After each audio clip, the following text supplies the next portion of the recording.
look, I have many friends who have addictions that do keep them from either joining the church, or even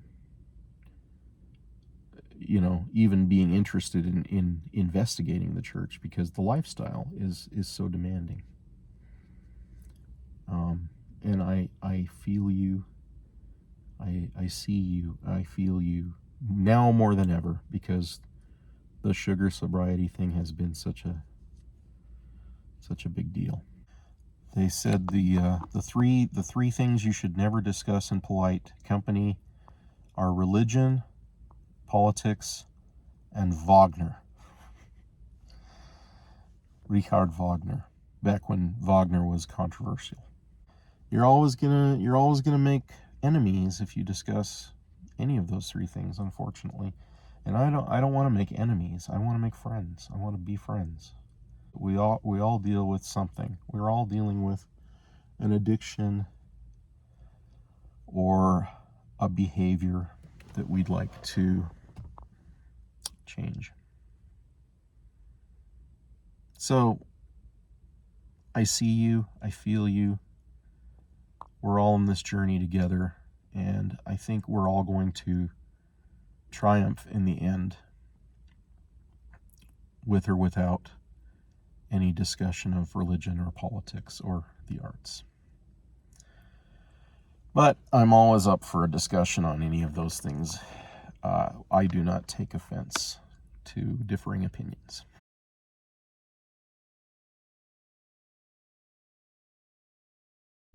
Because I've made so many videos over the past week having to do with my faith and revealed organized religion, I want to talk to my friends out there who do not share my faith and or do not share my belief in revealed organized religion in modern day and age. People that think that prophets and revelations ended with either the Old Testament or the New Testament. Who believe that today the heavens are closed, and who don't think that any of it is plausible to begin with. Just listened to some George Norrie, and his guest is a 80-something-year-old doctor who is one of the pioneers in the school of thought behind intelligent design. And he doesn't want to have religious overtones associated with his work. He himself believes in God, but he doesn't want his arguments to necessarily prove that there's a God, but just that Darwin was incorrect, inaccurate. That these things don't just naturally evolve. That every one of us is not only a 3D puzzle. Every puzzle piece is a 3D puzzle in and of itself. Every organ and cell in our bodies is a 3D puzzle.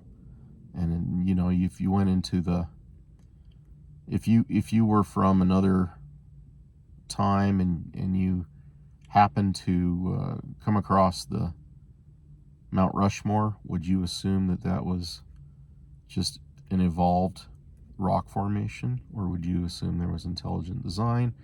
If you were to walk through the forest and come across a Swiss watch or an Apple Watch, would you just assume that it evolved from nature? And so it's not plausible.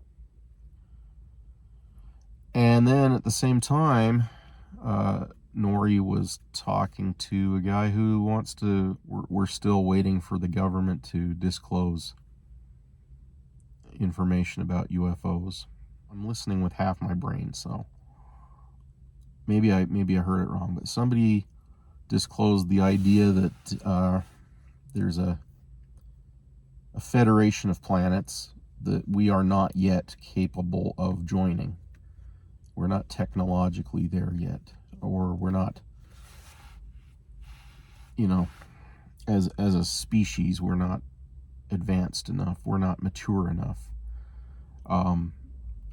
Which goes back to the whole idea behind the Piers Anthony novelization of Total Recall, which was that the machine that Quaid was supposed to start on Mars to create an atmosphere on Mars was a test by an interstellar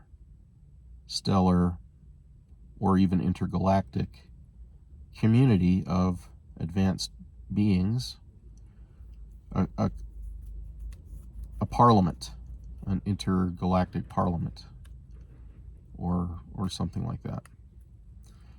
And the test is a standard test. Basically, if you try to destroy the machine rather than use it for its intended purpose, it creates a cascade effect in the nearest star, whatever star system that planet is from, in our case Mars, that would cause it to go supernova. Or you can, there's three options. You leave the machine dormant, or you try to destroy it. Leave it dormant, no problem. Try to destroy it, star goes supernova. Use the machine to create an atmosphere on Mars. Then you prove that you've overcome your self-destructive tendencies as a species. So that was the I don't know if that was in the original Philip K. Dick story that led to Total Recall, which was We Can Remember It For You Wholesale. But then Philip K. Dick, but then that was the Arnold Schwarzenegger movie originally that they made it into, and then Piers Anthony wrote the novelization, and he included that sort of subplot that wasn't really specified in the movie. It was more of a it could go either way movie. So that's all cool stuff that's going around in my head. The idea of intelligent design and the idea of the adolescence of humankind. And Carl Sagan, of course, talked about this at great length. The idea that we as a species have to get to the point where we can destroy ourselves. We can destroy ourselves through the ultimate calamity of nuclear annihilation. And we have to overcome that tendency before we can actually either become spacefaring beings ourselves or become part of a larger interstellar or intergalactic Congress community of species. And of course he dealt with that a little bit in his novel Contact, which became a movie. And the idea in that was the being that Elle encounters when she goes on her journey in the machine through the wormhole, through the network of wormholes, does not actually know who originally built that network of wormholes. And then there's some other stuff in the book that's pretty crazy, like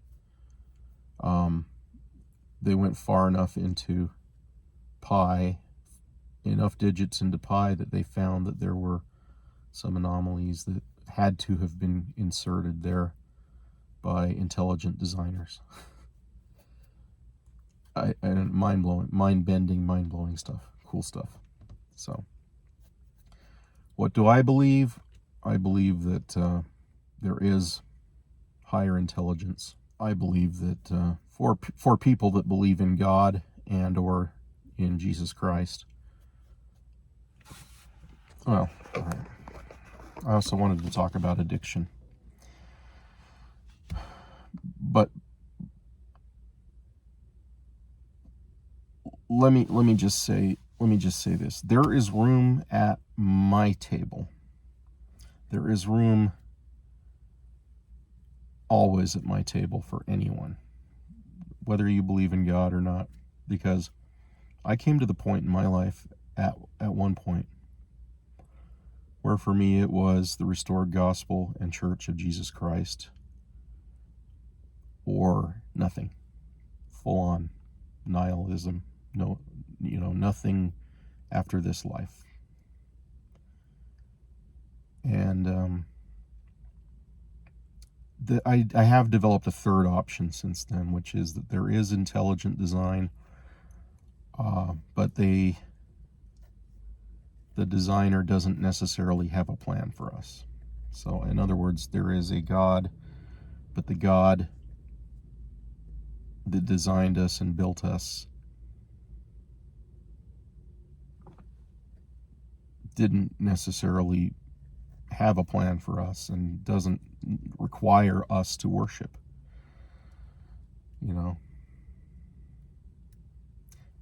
I find the universe to be more benevolent than malignant, on balance. And of course, there's Interstellar. There's the idea that we evolve so far in the future as a species that we can actually come back across the dimensions and create a way for us to escape. Well, in the case of Interstellar, escape a climate disaster through the manipulation of gravity and love across the dimensions of time and space. All right, addiction. So I had just hit 6 months of no refined sugar or added sugar, as far as added refined sugars. Now, I have allowed myself to eat fruit and honey and artificial sweeteners, because what I found was that sugar turns me into a bottomless pit with everything, not just with sweets, which helped me to put on 100 extra pounds over the course of my adult life. Probably, I don't know, my ceiling, my highest weight ever was 325, and I think that was after I lost an enormous amount of weight with the South Beach diet, and then that wasn't sustainable, and then I ballooned up to 325. So everything I've ever tried in the past has been unsustainable.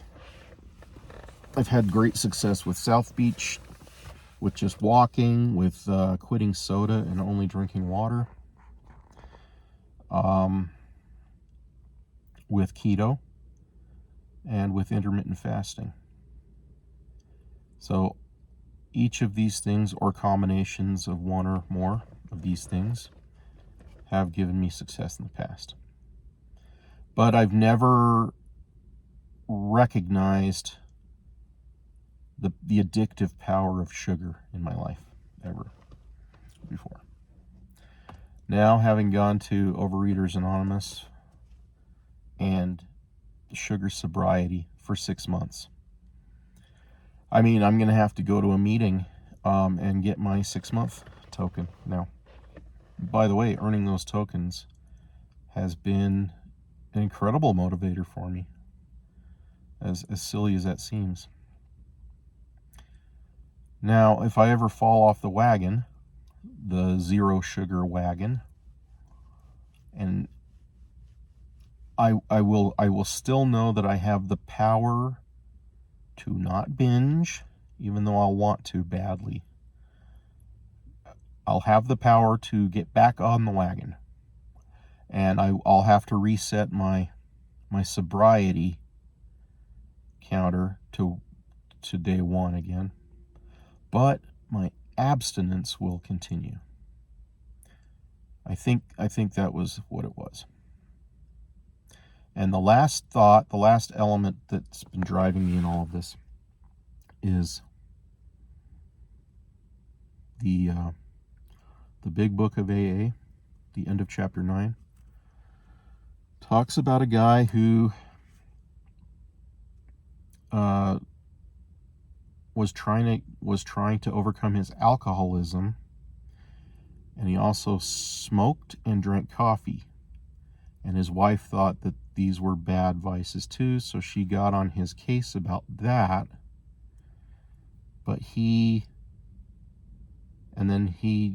as a reaction to his wife nagging him, he went on a bender. Now he's sober again, and this is again the last chapter of, or the last part of chapter 9 in the big book of AA, which was written decades ago. But the guy managed to get his alcohol sobriety together again, and his wife no longer nags him about the smoking and the coffee drinking, because she sees that he's being rapidly healed on the most important thing, which was the alcoholism. All right, so I, who have no other, let's say, food addictions or substance addictions in my life. I might have minor behavioral addictions, but I don't have any substance abuse addictions other than what I consider to be an addiction, which is sugar, right? So it says at the end of chapter 9, again, the big book of AA, we think three sayings are apropos in this context. First things first, live and let live, and easy does it. So I have been focused on that. I have been focused on abstaining from sugar and staying sober, maintaining my sobriety one day at a time. And because I've been singly minded about that, I haven't worried about other things, other habits or issues in my life. So I've probably overindulged a bit here and there with the food, but I have lost slowly, very, very, very slowly, some of the weight that I put on from last year when I really indulged in a lot of sugar during my, I was doing intermittent fasting, but then in my eating windows, I was putting away, because they had fresh baked cobbler at this training I was in out of town. There was great food everywhere, and I had to partake of everything, right? But the sugar was turning me into a bottomless pit with all of it. Now I can get satiated pretty quickly when I eat, and that's good. All right. So I think the bottom line is I have hope for my future now. It was being in a play that opened my mind, opened my awareness of how visually, how fat I appear when I'm in pictures or videos next to normal people. When I just see myself in the mirror or see myself in videos and pictures, I look normal to myself. My residual self-image is very normal. So that started me on the awareness journey, which led me to quitting sugar for about 2 months, and then binging eventually, and that made me realize that sugar was an addiction, and that sent me to Overeaters Anonymous in the first place. Well, now I'm pretty sure I can maintain the sugar sobriety, and I can start to tackle maybe one of these other things that have helped me lose weight in the past.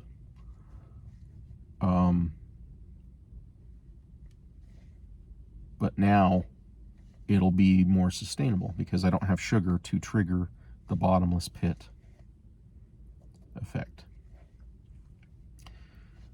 So I hope this has been helpful. I've often said if sugar had been against the word of wisdom, I'd be in big trouble. I'd probably have left the church, just because it was too hard to, until now. But I don't know. But see, the thing is, when you grow up in the Church of Jesus Christ of Latter-day Saints, if you're active, that means you don't drink, you don't smoke, you don't have sex before you're married. The only thing left is ice cream and candy. That's really the only drug you have left to you. So you don't smoke, you don't drink, you don't do illegal drugs. Theoretically, you're not supposed to abuse prescription drugs, but Utah has one of the highest rates of prescription drug abuse, so I think a lot of people are getting around the word of wisdom addictions that way. Sort of more letter of the law than spirit of the law. But look, I have many friends who have addictions that do keep them from either joining the church or even being interested in investigating the church, because the lifestyle is so demanding. And I feel you, I see you, I feel you now more than ever, because the sugar sobriety thing has been such a big deal. Anyway,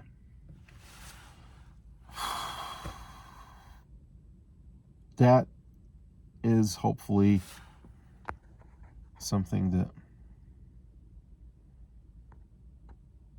we can talk about, we can find common ground talking about, that transcends religion and politics and music.